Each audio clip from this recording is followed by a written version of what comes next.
Next talk for the morning is actually going to be presented by two students. The title of the talk is Ins and Outs of Gopher Tortoises, Foraging Habitat and Harbored Parasites. We've got Chris Hormuth and Sarah Burnham presenting. Okay, good morning everyone. I'm Chris Hormuth. Hi, I'm Sarah Burnham. We're undergraduate students at FGCU. And we have spent a lot of time recently looking at gopher tortoise poop. So gophers are known to harbor a variety of parasites, mostly endoparasites. There was a study done in Georgia in 2013 that found pinworms, cestos, hookworms, and protozoa. And then a grad student at Florida Atlantic University on the southeast coast named Jessica Huffman, she confirmed these parasites and also found ascarids, flukes, and protozoa. So we were hoping to expand upon this research and find a potential connection between the different foraging habitats and the parasites harbored, and maybe distinguish between captive and wild populations. So this is our study area. We're located down here in Southwest Florida. We chose several different habitat types, those being semi-urban, captive, coastal scrub, and pine flatwood. So first is two of the semi-urban ones. This is NW5 and 2203. They're both in Cape Coral. NW5 is undeveloped residential lots that are along a drainage canal. And then 2203 is a preserved lot that was bought by a homeowner to preserve for the gopher tortoises. It's surrounded by houses. There's now a house here, and there's a flatwood connected to it. But both of these are pretty much dominated by grasses, and they both have Brazilian pepper on the site. Next is Barefoot Beach Preserve. This is a coastal strand type of environment. It is a Collier County park, and it is dominated by sea grapes, ragweed, and palms. There's a lot of interaction with humans. They have to put up signs to watch out for the gopher tortoises when you park, and they have to gate off the burrows so people don't step on them and collapse them. Next is Naples Preserve. This is a 10-acre Naples City preserve. There's about 120 tortoises on these 10 acres, so the population density is incredibly high. It is dominated by flatwood, but there's some scrubby areas and a meadow. And these samples were given to us by Becky Spear. She works there, she has a collection permit, and she interacts with these tortoises a lot. So whenever she would go to do analyses on these tortoises, they would deposit the sample, and we would get that sample. And here's a couple pictures of that site. Next is our school, FGCU.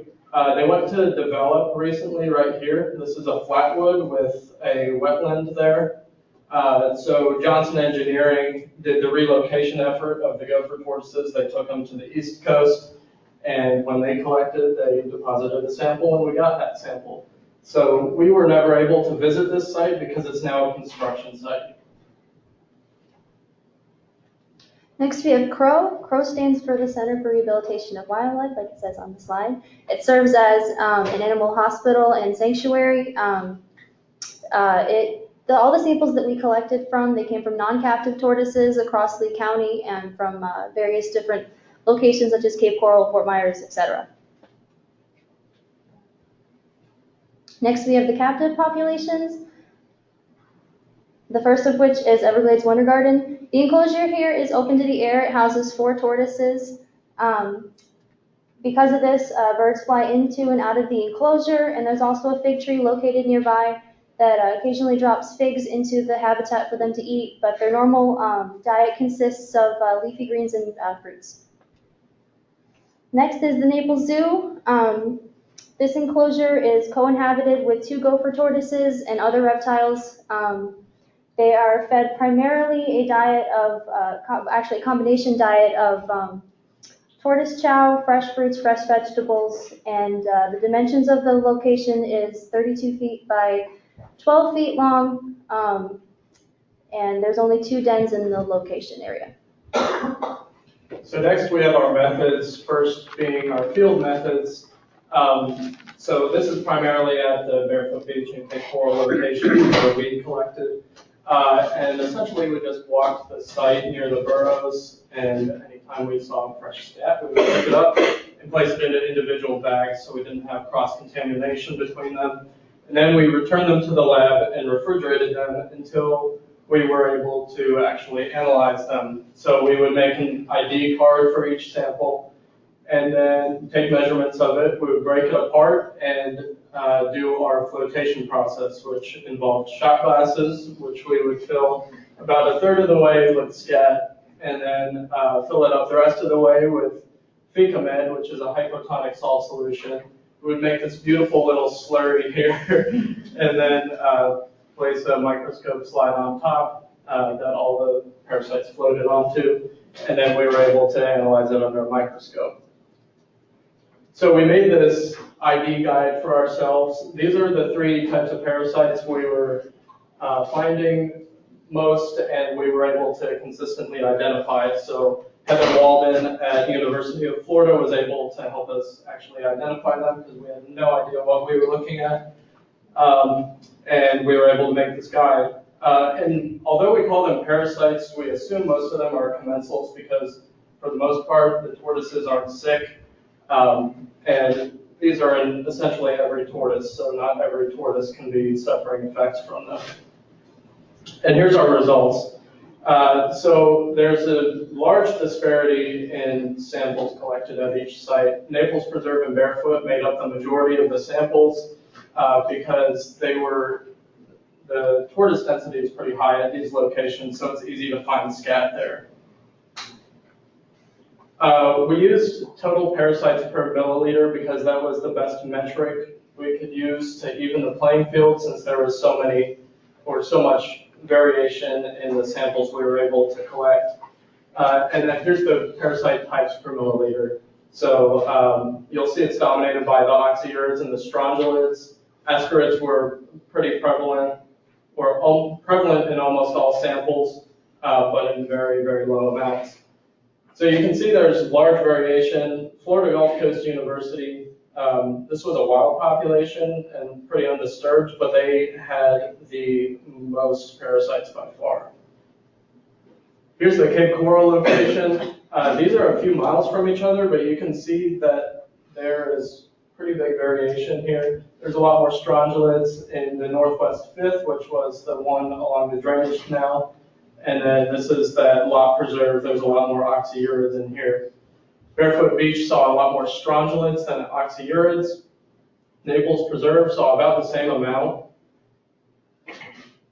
FGCU, we had a lot more oxyurids than strongylids, and that pattern was similar with Crow.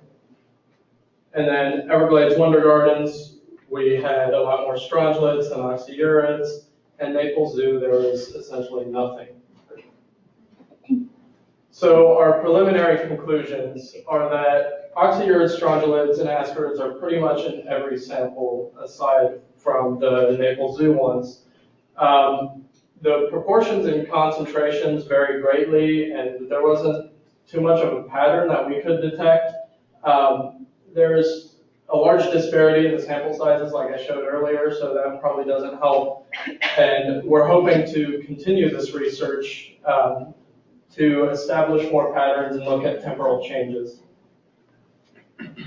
Next, we have the implications of our research, the first of which is to establish various parasite baselines in comparison to previous research data that has been collected on the parasitology of gopher tortoises. We hope to establish a more distinct and descriptive baseline for each of the locations that we sampled from.